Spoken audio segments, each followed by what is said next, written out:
sitwasyong libog na ako'y gihigugma, pero na sila ang gigukod. Unsa man ni siya o sarakahani kapag sulay kanon sa pamaundang ang pagsulti na ako ug agay galibog ko o gayo. Unsa akong buhaton ang gasakit hangtod kanus ako daladalahon. Uy gana nga mukaon ako pabaning kayahon. Hinaot nga sa imong ex ikaw na makamove on. Iwa na gyud ko ka sa butugon sa bagyuta, di na ko mapug nang mutulo ang luwa sa mata. Gihigugma ko nimo o gihigugma nimo siya, or gihigugma lang ko nimo kay wala naman siya.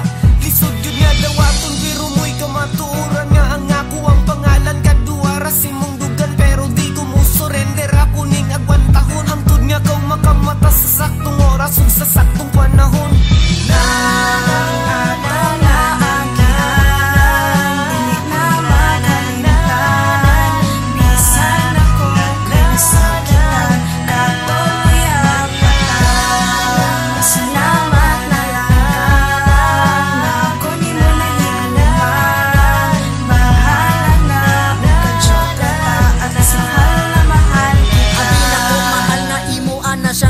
Pero murag dili na siya mapapa sa imong dughan. Gibuhat na ko tanan pero murag wa raman, kay kung di ta mag-uban imo siyang mahinumduman. O kada mo labay siya sa imong atubangan, bisag nagkuyog tang duha imo gihapon siyang tutukan. Sa imong gipanghimo abig wa ko kahalata, imbis nga mo react ko mo takom akong baba. Bisag sakit na jud kaayo ako nang gibaliwala, akong giantos ang tanan bisag ako na jud nakita nga love pa jud nimo siya og dili ka malipayon. Sa kiliran ako mahal nagpanggap kang mahimayaon. Sa iyang ipangbuhat kabalo kong ikaw nasakitan, pero nganong ako pa man ang napili nga balusan. Dili na ko mo asa nga mapalas pa iyang pangalan. Sa imong kasing-kasing dili na siya maaliskan.